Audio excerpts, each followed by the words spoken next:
निर्देशक फिल्मों में अश्लीलता क्यों परोसते हैं? क्या फिल्मों में अश्लीलता को पूरी तरह बैन कर दिया जाना चाहिए? फिल्मों में अश्लीलता निर्देशक नहीं, बल्कि निर्माता परोसते हैं। निर्देशक कठपुतली है। फैसला वो करते हैं जो फिल्म पर पैसा लगाते हैं।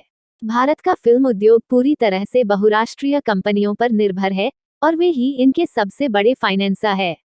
भारत में पेड मीडिया द्वारा ये गलत तर्क बड़े पैमाने पर फैलाया गया है कि दर्शक अश्लीलता, नंगाई और फुहड़ता देखना चाहते हैं, और इसीलिए ये परोसा जाता है। यह उत्तर इस गलत तर्क को खारिज करके इस समस्या की सही वजह एवं समाधान बताता है। क्या अश्लीलता को बैन कर दिया जाना चाहिए? मेरा मानना है कि शराब, अफीम, जुआ और वेश्यावृत्ति की तरह ही इस चीज को बैन नहीं किया जा सकता।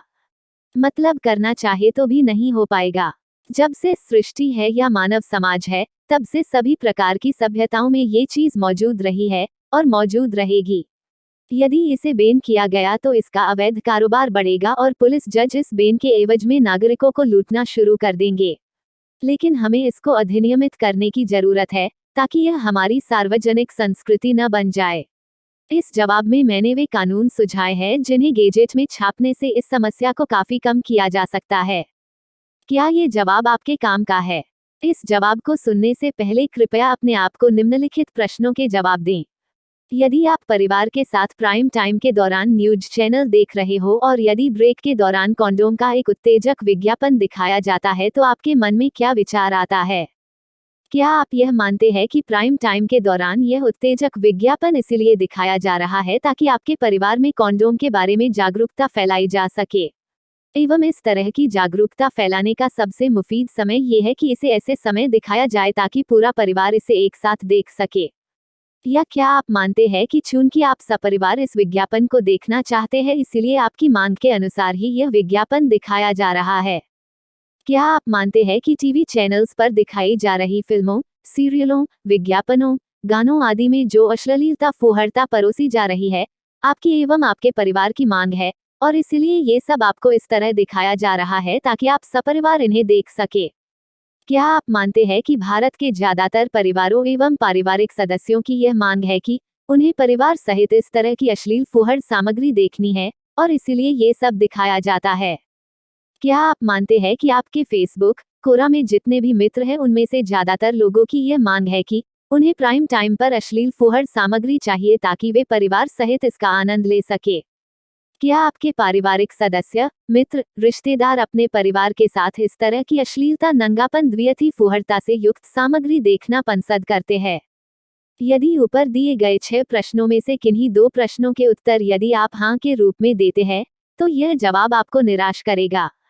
इस बात से इनकार नहीं किया जा सकता कि दुनिया में ज्यादातर व्यक्ति अपने निकटस्थ साथियों के बीच गालियां वगैरह देते हैं, या फिर मनोरंजन के लिए वयस्कों के लिए सामग्री वगैरह देखते पड़ते हैं। लेकिन मेरा मानना है कि उनमें से ज्यादातर लोग इसका सार्वजनिक प्रदर्शन स्वीकार नहीं करते। कृपया इस वाक्य को फिर से सुने, उनमें से ज्यादातर लोग इसका सार्वजनिक प्रदर्शन स्वीकार नहीं करते, और न ही वे अपने परिवार के साथ बैठकर इस तरह की सामग्री देखना पसंद करते हैं। यदि आप उनमें से हैं जो फुहड़ता, अश्लीलता, अंगों का भौंरा प्रदर्शन करने वाली सामग्री के सार्वजनिक प्रदर्शन को स्वीकार करते हैं, तो भी यह जवाब आपको निराश करेगा। अतः मेरा सुझाव है कि इसे सुनकर अपना समय जाया न करें। यह जवाब भारत में अश्लीलता, फुहड़ता, नंगाई आदि के बढ़ते हुए सार्वजनिक प्रदर्शन की समस्या पर है, अश्लीलता, फुहड़ता, नंगाई के बारे में नहीं। पेड मीडिया से फीडिंग लेने वाले ज्यादातर जागरूक और ज्ञानी लोग अश्लील सामग्री की उपलब्धता और अश्लील सामग्री के सार्वजनिक प्रदर्शन में अंतर नहीं कर पाते हैं, और अश्लीलता के सार्वजनिक प्रदर्शन पर यह कतगा लगाकर इसे स्वीकार्य बनाने की कोशिश करते हैं कि लोगों में इसकी मांग है, इसीलिए ये सब दिखाया जा रहा है। और मैं पिछले 10 सालों से ऐसे आदमी की तलाश में हूँ जो ये कहता है कि वह अश्लीलता के सार्वजनिक प्रदर्शन का समर्थन करता है, और फुहड़ कार्यक्रमों को सपरिवार देखना उसकी हॉबी है। मुझे अब तक ऐसा कोई न मिला, किंतु मुझे ऐसे ढेर सारे लोग मिले हैं जो ये कहते नजर आते हैं कि इस तरह के सार्वजनिक प्रसारण की पब्लिक डिमांड है, और इस तरह की डिमांड करने वाली यह पब्लिक किधर रहती है यह मुझे अब तक मालूम न हो सका है। उन्हें इस बात का इल्म नहीं है कि यह गलत धारणा उनके अंदर पेड मीडिया कर्मियों ने उतारी है।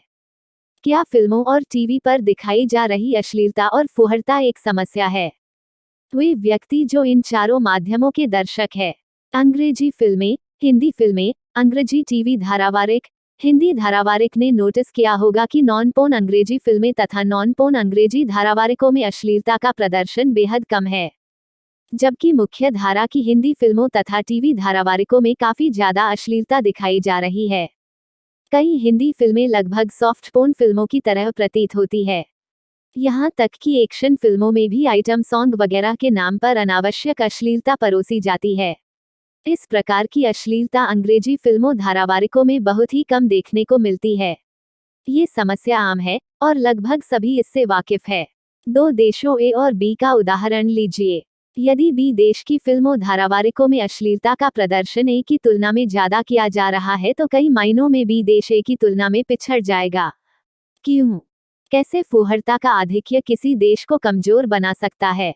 मुख्य धारा में अश्लीलता का अधिक प्रदर्शन देश बी के युवाओं की सोच पर यह असर डालेगा कि जीवन में सफलता पाने के लिए अश्लीलता का प्रदर्शन पर्याप्त है।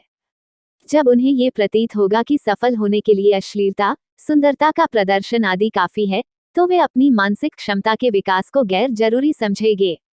इसलिए देश बी में लोग खूबसूरती, अश्लीलता, शोषा आदि का भौड प्रदर्शन बढ़ता जाएगा और वास्तविक मानसिक योग्यता के विकास में गिरावट आएगी। इससे ये देश पिछड़ेगा। ऐसे कई कारण किसी देश के विकास को प्रभावित करते हैं और अश्लीलता उनमें से एक है। अमेरिका की मुख्य धारा की फिल्मों और टीवी सीरियल में फूहड़ता का स्तर भारत की तुलना में काफी कम है। वहाँ भी ऐसे धारावाहिक दिखाए जाते हैं जिनमें सिर्फ भौंडापन ही होता है, वयस्कों के लिए भी हार्डकोर पोर्न उपलब्ध है। किंतु वहाँ की मुख्य धारा की फिल्मों और सीरियलों में अश्लीलता नहीं दिखाई जाती, जबकि भारत की मुख्य धारा की फिल्मों और सीरियलों में बहुतायत के साथ अश्लील फूहड़ता परोसी जा रही है। फलस्वरूप अमेरिका के युवा इस बात को समझते हैं कि सफल होने के लिए अश्लीलता काफी नहीं है, बल्कि इसके लिए शारीरिक और मानसिक योग्यता के विकास की भी आवश्यकता है। और यही सोच उन्हें किताबों और खेल के मैदानों की ओर धकेलती है, जबकि भारत के युवा अश्लीलता के भौंडे प्रदर्शन में सफलता का रास्ता तलाशते हैं। इससे युवाओं में अपनी मानसिक योग्यता बढ़ाने के लिए खुद को खपाने की जगह किसे परवाह है, हु क्या का नजरिया विकसित होता है। खैर, ए और बी देश में से कौन देश ज्यादा तेजी से तरक्की करेगा यह व्यक्तिनिष्ठ विषय है, अतः मैं इसे भिन्न विषय मानता हूँ। ये स्तंभ उनके लिए है जो अश्लीलता के मुख्य धारा में प्रदर्शन को एक वास्तविक समस्या मानते हैं और इसे कम करना चाहते हैं। तो किस प्रकार हम भारत की मुख्य धारा की फिल्मों और टीवी सीरियलों से अश्लीलता के स्तर को घटा सकते हैं? राजनीतिक बिरादरी, पेड न्यूज, मनोरंजन और अश्लीलता के बीच संबंध।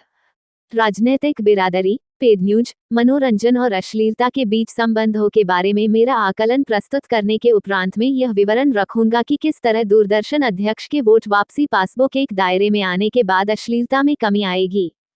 पेड न्यूज और पेड व्यूज नेताओं, अधिकारियों एवं न्यायाधीशों के करियर को बढ़ाने और तोड़ने में बड़ी भूमिका निभाते हैं। पेड न्यूज और पेड व्यूज का प्रभाव इनकी दर्शक संख्या पर निर्भर करता है।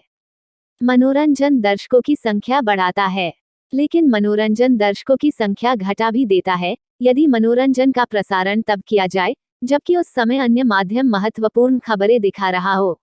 यह महत्वपूर्ण है, कृपया इसे फिर से पढ़ें। मनोरंजन का प्रसारण अन्य माध्यमों पर प्रसारित किए जा रही खबरों के दर्शकों की संख्या को घटा देता है। इसे इस तरह समझिए, मान लीजिए कि दो व्यक्ति ए और बी कुछ सूचनाएं लाखों करोड़ों दर्शकों तक पहुंचाना चाहते हैं। मान लीजिए कि व्यक्ति बी द्वारा दी जाने वाली जानकारी धनिक वर्ग को हानि पहुंचा सकती है। तब धनिक वर्ग जिस विकल्प का इस्तेमाल करेगा वह ये होगा कि धनिक वर्ग चैनल 1 से चैनल 10 पर मनोरंजक कार्यक्रमों का अनवरत प्रसारण करवाएगा। चैनल 1 से चैनल 10 व्यक्ति ए के बारे में सकारात्मक खबरें दिखाएंगे। मनोरंजक कार्यक्रम के कारण करोड़ों दर्शक चैनल 1 से चैनल 10 को ही देखेंगे और उन्हें व्यक्ति ए के बारे में ही जानकारी मिलेगी। इस कारण व्यक्ति बी को दर्शक नहीं मिल पाएंगे। जब दर्शक टीवी देखता है तो उसे मनोरंजक रूप से पेड न्यूज दिखा दी जाती है। इस प्रकार नेताओं, अधिकारियों और जजों के करियर मनोरंजन की सहायता से बनाए और बिगाड़े जाते हैं। न्यूज चैनल्स और अन्य मनोरंजन चैनल्स अपना पैसा गंवाते हैं, लेकिन पेड न्यूज दिखाने से लाभान्वित हुए वर्ग द्वारा चैनल्स और समाचार पत्रों को भुगतान कर दिया जाता है। पेड मीडिया झूठी खबरें नहीं दिखाता, बल्कि वह सच्ची और महत्वपूर्ण खबरों को छुपा लेता है। इसे फिर से सुने। पेड मीडिया झूठी खबरें नहीं दिखाता, बल्कि वह सच्ची और महत्वपूर्ण खबरों को छुपा लेता है। उदाहरण के लिए मान लीजिए कि कोई विशिष्ट श्रेणी का व्यक्ति समूह ये चाहता है कि नेता ए नेता बी को पछाड़ दे। तब यह विशिष्ट व्यक्ति समूह इस प्रकार से कार्य करेगा, वह चैनल X1 से चैनल X10 तक के 10 चैनलों को मनोरंजन कार्यक्रम दिखाने के लिए भुगतान करेगा। नुकसान होने के बावजूद ये चैनल नेता बी के बारे में नकारात्मक खबरों का प्रसारण करेंगे और उसके बारे में सकारात्मक खबरों को नहीं दिखाएंगे या बहुत कम दिखाएंगे, तथा नेता ए के बारे में ज्यादा से ज्यादा सकारात्मक खबरें दिखाएंगे तथा उसकी नकारात्मक खबरों का प्रसारण नहीं करेंगे। यदि चैनलों का कोई समूह इसके विपरीत करता है, तो अमुक धनिक व्यक्ति समूह अपने चैनल्स को प्रसारण के लिए इतना पैसा देगा कि प्रतिद्वंदी चैनल्स के लिए वित्तीय नुकसान के कारण मुकाबले में बने रहना मुश्किल हो जाए। धुआंधार प्रसारण के कारण नेता ए की छवि जन साधारण में निखर जाएगी और उसकी गलत नीतियों की जानकारी दर्शकों तक नहीं पहुंचेगी। इस प्रकार धनिक वर्ग पेड मीडिया के माध्यम से उन खबरों को जन साधारण से छुपा लेता है जिन्हें वह छुपाना चाहता है। आगे मैं ये स्पष्ट करूंगा कि यह ज्ञान निजी चैनल्स द्वारा परोसी जा रही अश्लीलता को कम करने में किस तरह उपयोगी सिद्ध होगा। नग्न फिल्मों से पोर्न अभिनेताओं और अभिनेत्रियों को अधिक आय होती है, लेकिन पटकथा लेखक, निर्देशक आदि को नहीं। यह एकदम सीधी सी बात है। यदि आप अमेरिका के फिल्म उद्योग का अन्वेषण करें तो पाएंगे कि पोर्न फिल्मों के अभिनेताओं को ठीक ठाक पैसा मिल जाता है, किंतु पटकथा लेखक, निर्देशक, तकनीशियन, dress designer, choreographer, music director आदि को कमाई नॉन पोर्न फिल्मों से ही होती है। बड़ा मुनाफा सिर्फ नॉन पोर्न और शालीन मनोरंजन से ही कमाया जा सकता है। ये एक्शन, कॉमेडी, रोमांस या विज्ञान फैंटेसी आदि श्रेणी की फिल्में हो सकती है और इनमें अश्लीलता नहीं दिखाई जाती। ऐसी फिल्में सभी वर्ग के दर्शकों को आकर्षित करती है, न कि नग्न फिल्में। असल में अपवादित दशाओं को छोड़कर मुख्य धारा की अंग्रेजी फिल्मों और सीरियलों में नग्नता अश्लीलता दिखाने से बचा जाता है, क्योंकि अभिभावक सभ्य मनोरंजन चाहते हैं और अभिभावक सबसे बड़ा ग्राहक वर्ग है। तो क्या कारण है कि मुख्य धारा की भारतीय हिंदी फिल्मों और टीवी धारावाहिकों में इतनी ज्यादा नग्नता अश्लीलता परोसी जा रही है? इसका असली कारण विदेशी निवेश है। प्रत्यक्ष विदेशी निवेश यानी FDI बहुराष्ट्रीय कंपनियों के अन्य लक्ष्यों के अलावा एक मुख्य लक्ष्य भारतीय धर्म और संस्कृति को दूषित करना है। इसलिए जहां अश्लीलता की मांग नहीं होती वहां भी अश्लीलता नग्नता को जबरन ठूंस दिया जाता है। यहां तक कि मौद्रिक नुकसान होने पर भी नग्नता दिखाई जाती है। कृपया इस बात को नोट करें कि मौद्रिक नुकसान होने पर भी फुहड़ता एवं अश्लीलता दिखाई जाती है। इसका एक उपाय भारत में FDI की आवक पर रोक लगाना है। इस संबंध में मैंने अलग से कानूनी ड्राफ्ट प्रस्तावित किया है। यहाँ मैं इस बारे में विवरण रखूंगा कि दूरदर्शन अध्यक्ष पर वोट वापसी पासबुक आने से इस समस्या का समाधान कैसे होगा। आज दर्शकों का एक बड़ा वर्ग अपने परिवार के साथ टीवी पर या थिएटर की फिल्मों में अश्लीलता नग्नता नहीं देखना चाहता, लेकिन सभी मनोरंजन कार्यक्रमों में नग्नता दिखाई जा रही है। इसलिए उनके पास चुनने के लिए कोई विकल्प नहीं है, अतः वे बलात् रूप से अश्लील कार्यक्रम देखने के लिए मजबूर है। यदि शालीन मनोरंजन के अच्छे विकल्प मौजूद हो तो अश्लील कार्यक्रमों की दर्शक संख्या अपने आप ही गिर जाएगी। मैं इसे फिर से दोहराता हूँ, कृपया इसको पुनः ध्यान से सुने। आज दर्शकों का एक बड़ा वर्ग अपने परिवार के साथ टीवी पर या थिएटर की फिल्मों में अश्लीलता नग्नता नहीं देखना चाहता, लेकिन सभी मनोरंजन कार्यक्रमों में नग्नता दिखाई जा रही है। इसलिए उनके पास चुनने के लिए कोई विकल्प नहीं है, अतः वे बलात् रूप से अश्लील कार्यक्रम देखने के लिए मजबूर है। यदि शालीन मनोरंजन के अच्छे विकल्प मौजूद हो तो अश्लील कार्यक्रमों की दर्शक संख्या स्वतः ही गिर जाएगी। अधिकतर दर्शक मनोरंजन चाहते हैं, एक्शन, म्यूजिक, डांस, कॉमेडी आदि। जब ये दर्शक अपने परिवार के साथ टीवी देख रहे होते हैं तो वे नहीं चाहते कि प्रसारण के दौरान नग्नता अश्लीलता दिखाई जाए, लेकिन शालीन कार्यक्रम उपलब्ध नहीं होने से उनके पास दो ही विकल्प होते हैं, या तो वे टीवी और फिल्में देखना छोड़ दे, जो कि एक अव्यावहारिक विकल्प है, या फिर अश्लीलता से लबरेज कार्यक्रम देखे। तो हमारे प्राइम टाइम पर प्रसारित होने वाले टीवी धारावाहिकों और मुख्य धारा की फिल्मों में इतनी अश्लीलता क्यों है? क्योंकि विदेशी निवेशक और बहुराष्ट्रीय कंपनियों के मालिक भारतीय मीडिया की मुख्य धारा में नग्नता और अश्लीलता का भौंडा प्रदर्शन चाहते हैं। इसलिए वे भारत के पटकथा लेखकों और निर्देशकों को ऐसा करने के लिए प्रोत्साहित करते हैं। तो इस बात में कोई संदेह नहीं है कि अधिकतर दर्शक शालीन मनोरंजन देखना चाहते हैं, जो कि गुणवत्ता प्रधान भी हो। लेकिन वे बलात् रूप से नग्न और अशिष्ट कार्यक्रम देखने के लिए मजबूर है, क्योंकि उनके पास अन्य कोई विकल्प नहीं है। इसलिए अगर अच्छा और सभ्य मनोरंजन पर्याप्त मात्रा में उपलब्ध रहेगा तो फूहड़ और अश्लीलता की दर्शक संख्या गिर जाएगी। कैसे दूरदर्शन अध्यक्ष पर वोट वापसी मनोरंजन उद्योग को दिए जा रहे अनुदान में कमी ले आएगा? हमारा प्रस्ताव है कि दूरदर्शन को 5 स्वतंत्र चैनलों में विभाजित किया जाए। एक चैनल प्रधानमंत्री के सीधे नियंत्रण में होगा तथा अन्य 4 अपने अपने स्तर पर स्वतंत्र होंगे। इन सभी चैनल्स के अध्यक्ष को नौकरी से निकालने का अधिकार जनता के पास होगा। ऐसा इसलिए ताकि सच्ची खबरें तथा मूल्यपरक मनोरंजन के प्रसारण के लिए प्रतिस्पर्धा बनी रहे। निजी चैनल्स भी मुक्त रूप से प्रसारण के लिए स्वतंत्र होंगे। प्रत्येक राज्य के पास 2 चैनल अलग से होंगे, एक फ्री टू एयर तथा एक केबल के माध्यम से प्रसारित होने वाला। दोनों चैनल राज्य के मुख्यमंत्री के सीधे नियंत्रण में होंगे तथा मुख्यमंत्री को नौकरी से निकालने का अधिकार राज्य के मतदाताओं के पास होगा। राष्ट्रीय और राज्यों के दूरदर्शन विभाग एक दैनिक समाचार पत्र तथा साप्ताहिक पत्रिका भी प्रकाशित करेंगे। इनका PDF वर्जन भी वेबसाइट पर रखा जाएगा तथा कोई भी समाचार पत्र इस सामग्री को प्रकाशित करने के लिए स्वतंत्र होगा। दूरदर्शन स्टाफ की नियुक्ति प्रक्रिया सिर्फ लिखित परीक्षा के माध्यम से की जाएगी तथा स्टाफ को नौकरी से निकालने का अधिकार नागरिकों की ज्यूरी के पास होगा। यदि दूरदर्शन के स्टाफ द्वारा घूस खाकर खबरें दिखाना पाया जाता है तो नागरिकों की ज्यूरी उनका सार्वजनिक रूप से ना को टेस्ट ले सकेगी, उन्हें नौकरी से निकाल सकेगी तथा जेल में भेज सकेगी। जिन कर्मचारियों को ये शर्तें मंजूर नहीं होगी, उन्हें नौकरी से निकाल दिया जाएगा। अब मैं ये स्पष्ट करूंगा कि किस प्रकार ये प्रक्रियाएं फिल्मों और टीवी में दिखाई जा रही अश्लीलता में कमी ले आएगी। सही जानकारियों का अभाव मनोरंजन उद्योग में अश्लीलता को बढ़ावा देता है।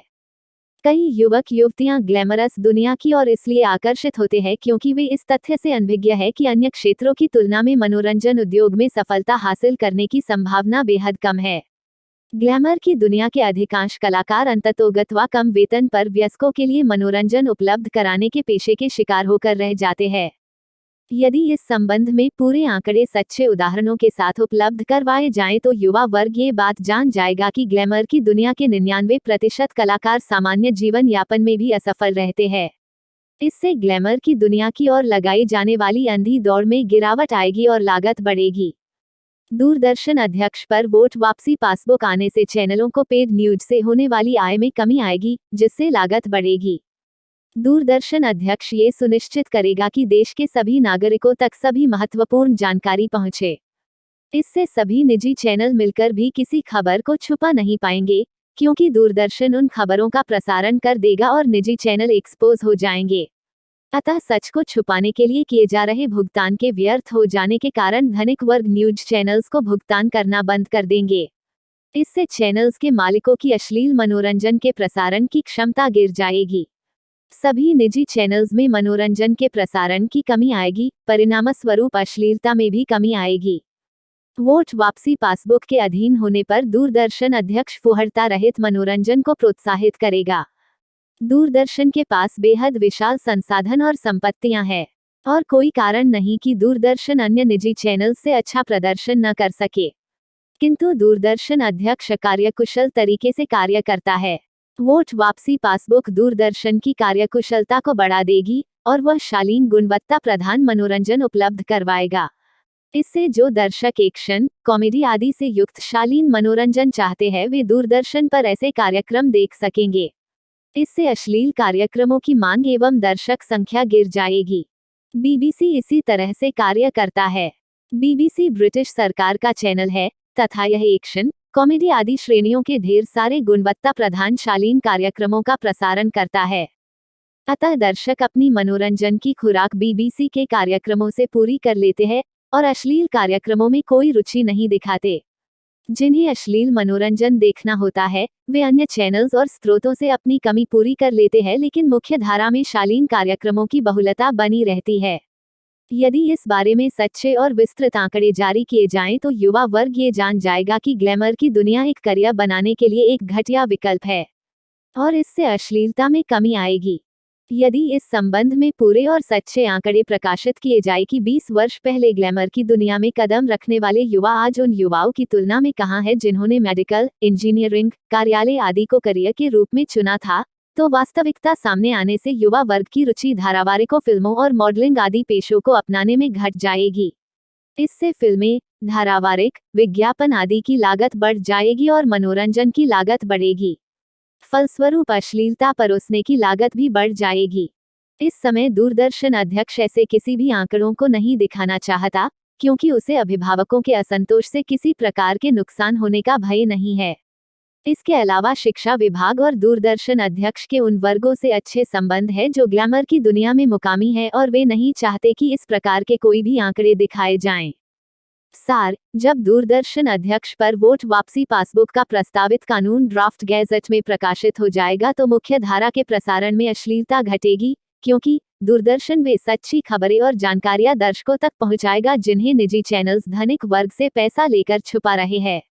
इससे धनिकों द्वारा निजी चैनल्स को किए जा रहे भुगतान में कमी आएगी और निजी चैनल्स प्रायोजित अश्लील कार्यक्रमों के अभाव में मनोरंजन कार्यक्रमों का बड़े पैमाने पर प्रसारण नहीं कर सकेंगे। दूरदर्शन द्वारा प्रसारित कार्यक्रमों की गुणवत्ता बढ़ेगी और वह कई प्रकार के एक्शन, कॉमेडी, रोमांस आदि श्रेणी के गुणवत्ता प्रधान शालीन कार्यक्रमों का प्रसारण करेगा, जिससे अश्लील कार्यक्रमों के दर्शक घटेंगे और निजी चैनल्स को भी अश्लीलता का स्तर घटाना पड़ेगा। दूरदर्शन और सरकारी समाचार पत्रों द्वारा यह आंकड़े प्रसारित करने से कि ग्लैमर की दुनिया एक घटिया करियर है, ग्लैमर दुनिया की तड़क भड़क के पीछे की असलियत सामने आएगी और युवा वर्ग इस अंधी दौड़ से किनारा करेगा। इससे मनोरंजन महंगा होगा, परिणामस्वरूप अश्लीलता का प्रसारण भी महंगा हो जाएगा। इस प्रक्रिया से निजी चैनल्स तथा मुख्य धारा की फिल्मों, धारावाहिकों आदि में दिखाई जा रही अश्लीलता का स्तर गिरेगा। मुख्य धारा की जैसी सॉफ्ट पोर्न नुमा फिल्मों की पहुंच सीमित करने के लिए सेंसर बोर्ड पर वोट वापसी। मानव स्वभाव और मुनाफे के कारोबार के कारण कुछ चीजें खरपतवार की तरह खुद ब खुद बढ़ती है। इन्हें कंट्रोल करने के लिए आपको नियम वगैरह बनाने होते हैं। यदि आप संतुलन बनाने के लिए व्यवस्था नहीं बनाएंगे तो यह समस्या बढ़ती जाएगी। ट्रैफिक, जनसंख्या, प्रदूषण आदि इसी तरह की अनियमितताएं हैं। अंग प्रदर्शन और हिंसक चित्रण आदि मुनाफा बनाकर देते हैं, अतः ये भी इसी श्रेणी की समस्याएं हैं। यदि इन्हें अधिनियमित नहीं किया जाता है तो ये बढ़ने लगती है। एफडीआई आने के बाद बहुराष्ट्रीय कंपनियों के मालिकों ने अश्लीलता के सार्वजनिक प्रदर्शन को बढ़ावा देने के लिए कानून छपवाने शुरू किए, जिससे अश्लीलता के सार्वजनिक प्रदर्शन को रोकने वाला ढांचा टूट गया और अब ये टूटता चला जाएगा। नंगाई का स्तर इस हद तक जाने वाला है कि आप कल्पना भी नहीं कर सकते। फेसबुक के उदाहरण से आप इसे समझ सकते हैं। फेसबुक एवं कोरा एक ही प्रकार के धंधे में है, लेकिन चूंकि फेसबुक एक राजनीतिक मशीन है, अतः उसे वहां ऐसा इकोसिस्टम चाहिए ताकि फेसबुक का इस्तेमाल करके बड़े पैमाने पर समाज में हिंसा, अश्लीलता, वैमनस्य, नंगाई फैलाई जा सके। तो उसके इंटरफेस और एल्गोरिदम को उन्होंने इसी तरह से डिजाइन किया है। और सोशल मीडिया को ऐसा मच्छी मार्केट बनाने के लिए फेसबुक को कुछ अतिरिक्त मेहनत नहीं करनी है। बस लोगों को अपनी मर्जी से कुछ भी लिखने की छूट दे दो और समुदाय के सिर्फ 1% लोग अमुक प्लेटफॉर्म को नरक में बदल कर रख देंगे। ये 1% दुनिया के हर समाज और हर क्षेत्र में है और इन्हीं के लिए नियम कानूनों की जरूरत होती है। मेरा बिंदु है कि सरकार को निर्माताओं को फोन करके ये कहना नहीं होता कि वे पोर्न से भी बदतर प्रभाव डालने वाली अश्लील और फुहड़ फिल्में बनाकर पूरे भारत में वितरित करें। सरकार ने सिर्फ ये नियम बनाना होता है कि भारत में इंटरनेट पर प्रसारित करने के लिए आप जो भी वीडियो फिल्में वगैरह बनाएं उन्हें सेंसर से सर्टिफिकेट लेने की जरूरत नहीं है। निर्माता इसे सेल्फ सेंसर कर सकता है। ये कानून मोदी साहेब ने छापा हुआ है और इसका यह मतलब कतई नहीं है कि यदि कांग्रेस सत्ता में आएगी तो अश्लीलता कम हो जाएगी। सोनिया, मोदी, केजरीवाल या कांग्रेस, बीजेपी, आम पार्टी का इससे कोई लेना देना नहीं है। इसका सरोकार एफडीआई से है। जितना ही एफडीआई आएगी सार्वजनिक नग्नता का उतना ही विकास होगा। विदेशी निवेश को रोके बिना इसे किसी भी तरह से रोका नहीं जा सकता। और इस तरह का कानून छापने के बाद खुद ब खुद सेक्रेड गेम्स जैसी फिल्में सार्वजनिक रूप से सामने आने लगेगी। आप प्राइम टाइम पर कॉन्डोम के विज्ञापन देखेंगे। गानों में अश्लील द्व्यर्थी शब्दों का प्रयोग होगा। पोर्न अभिनेत्रियां मुख्य धारा की फिल्मों में आने लगेगी। मुख्य धारा के अभिनेता उन्हें प्रमोट करने लगेंगे। अर्धनग्न युवतियों के आइटम सॉन्ग स्टार अभिनेताओं की फिल्मों का अनिवार्य तत्व हो जाएगा। आप मुख्य धारा के अभिनेताओं को ऐब में सार्वजनिक गाली गलौज करते हुए देखेंगे और यह सब बढ़ता जाएगा। और फिर आपको ऐसे लोगों की भरमार मिलेगी जो सेक्रेड गेम्स, ग्रैंड मस्ती या इसी तरह की गलीज फिल्मों पर लंबी आलोचनात्मक समीक्षा लिखेंगे और इस आशय की बातें भी दर्ज करेंगे कि हम कहाँ जा रहे हैं, भारत का क्या हाल हो रहा है, भारत के लोग कितने निकृष्ट है कि ऐसी फिल्में देखते हैं। और अंत में ये भी जोड़ेंगे कि चूंकि भारत के लोग ही इस तरह की चीजें देखना चाहते हैं, अतः इस तरह की फिल्में बनाई जाती है। घुमा फिराकर उनका पॉइंट यही रहता है कि उन 10 निर्माताओं को मत रोको जो ये गलाजत रच रहे हैं, बल्कि 100 करोड़ नागरिकों को इस तरह की फिल्में न देखने का उपदेश दो और उन पर लानत भेजो। क्योंकि यदि वे ये बिंदु उठाएंगे कि निर्माताओं को भारत में ऐसी फिल्मों का वितरण करने से क्यों नहीं रोका जा रहा है, तो यह एक राजनीतिक स्टैंड होगा। और मैं ज्यादातर बुद्धिजीवियों को इसलिए नापसंद करता हूं क्योंकि ये लोग सरकार को सेफ एग्जिट देने के लिए पॉलिटिकल स्टैंड लेने से बचना चाहते हैं। वे जानते हैं कि यदि वे पॉलिटिकल स्टैंड लेंगे तो उन्हें आलोचना का सामना करना पड़ सकता है और उनके प्रशंसकों की संख्या घट जाएगी। अतः ये लोग हर समस्या को जनता पर थपा देते हैं। इस तरह ये बुद्धिजीवी अन्य नागरिकों को गलत समाधान की तरफ धकेलते हैं और भारतीय लोग हर बिंदु पर इनके निशाने पर रहते हैं। आप इनसे किसी भी समस्या की बात कीजिए, ये मामला भारतीयों की सोच और फितरत पर थाप देंगे। बती अश्लीलता को जस्टिफाई करने के लिए भी इसी पैंतरे का इस्तेमाल करते हैं। आप इनसे पूछिए कि हिंदी फिल्मों सीरियलों में अश्लीलता का स्तर क्यों बढ़ रहा है, तो वे तुरंत कह देंगे कि पब्लिक डिमांड है। आपको उनसे तुरंत पूछना चाहिए कि ये पब्लिक डिमांड का आपने कोई सर्वे वगैरह करवाया है या खुद की डिमांड को ही पब्लिक डिमांड कहकर फैला रहे हो। हालांकि मुझे उनसे कोई दिक्कत नहीं है जो राजनीतिक समस्या पर नहीं लिखते, लेकिन जो लोग राजनीतिक टिप्पणियां करते हैं किंतु राजनीतिक समस्या को दार्शनिक सामाजिक समस्या का रंग देने की कोशिश करते हैं, तो मेरा मानना है कि वे लोगों को गलत समाधान की तरफ भेजते हैं। इस पूरी गंदगी को रोकने की जिम्मेदारी सिर्फ एक इंसान पर है। Sensor board chairman. पूरे भारत में टीवी में, फिल्मों में क्या दिखाया जाएगा और इनकी क्या श्रेणियां होगी, इसे तय करने का अधिकार सेंसर बोर्ड चेयरमैन के पास होता है। अभी स्थिति यह है कि जो आदमी मिशनरीज बहुराष्ट्रीय कंपनियों की अच्छे से चमचाई करता है और उन्हें ये भरोसा दिलाता है कि वह भारत में नंगाई बाने के लिए बहुत ही सफाई से और मन लगाकर काम करेगा, उसे यह पद दे दिया जाता है, या फिर ऐसे ढक्कन को इस पद पर बिठा दिया जाता है जो उतना काम करे जितना कहा गया है। मेरा प्रस्ताव है कि सेंसर बोर्ड चेयरमैन को वोट वापसी पासबुक के अधीन किया जाए। इससे क्या बदलाव आएगा? तब आपको एक वोट वापसी पासबुक मिलेगी जिसमें सेंसर बोर्ड चेयरमैन का स्थान भी होगा। तब आप अपना मोबाइल नंबर कलेक्टर कार्यालय में रजिस्टर्ड करवा सकेंगे और रजिस्टर्ड होने के बाद आपका मोबाइल नंबर वोट वापसी पासबुक से कनेक्ट हो जाएगा। यदि आप यह पाते हैं कि अश्लीलता का स्तर सार्वजनिक रूप से बढ़ता जा रहा है और सेंसर बोर्ड चेयरमैन ठीक से काम नहीं कर रहा है, तो आप पटवारी कार्यालय में जाकर चेयरमैन को निकालकर किसी और व्यक्ति को सेंसर बोर्ड चेयरमैन बनाने के लिए अपनी स्वीकृति दर्ज करवा सकेंगे। इसके लिए आपको 3 रुपये शुल्क देना होगा। आप चाहे तो अपने रजिस्टर्ड मोबाइल नंबर से भी SMS भेजकर स्वीकृति दर्ज कर सकते हैं। इसके लिए प्रति SMS 50 पैसा शुल्क लगेगा। सूचना एवं प्रसारण सचिव हर महीने ये प्रदर्शित करेगा कि मौजूदा सेंसर बोर्ड चेयरमैन एवं चेयरमैन के अन्य उम्मीदवारों की स्वीकृतियों की संख्या क्या है।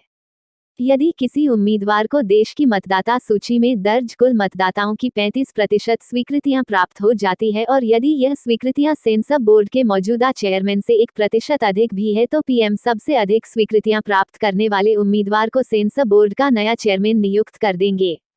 नागरिकों की स्वीकृतियों से अब जो नया चेयरमैन आएगा वह न तो किसी राजनीतिक पार्टी का चमचा होगा, न ही उसका कोई गॉडफादर होगा और न ही वह बहुराष्ट्रीय कंपनियों का एजेंट होगा। और यदि पद प्राप्त करने के बाद ये बिक जाता है और अश्लीलता को रोकने के लिए कोई कदम नहीं उठाता है, तो नागरिक इसे निकालने के लिए अपनी स्वीकृति दे सकेंगे। और जब इसकी नौकरी पर तलवार लटकने लगेगी तो नौकरी बचाने के लिए तुरंत कदम उठाना शुरू कर देगा। इस तरह नागरिकों का बहुमत सेंसर बोर्ड चेयरमैन को अपने प्रति जवाबदेह बनाकर रखेगा और बेहतर व्यक्ति को इस पद पर नियुक्त कर सकेगा। आप इस संबंध में क्या कर सकते हैं? मैंने जूरी कोर्ट का जो कानून प्रस्तावित किया है, उसके गेजेट में आने से आपको जो वोट वापसी पासबुक मिलेगी उसके दायरे में ये दोनों अधिकारी है, दूरदर्शन अध्यक्ष और सेंसर बोर्ड चेयरमैन। इस कानून के आने के बाद इन दोनों अधिकारियों एवं इनके किसी स्टाफ के खिलाफ कोई शिकायत आती है तो इसकी सुनवाई भी नागरिकों की जूरी करेगी।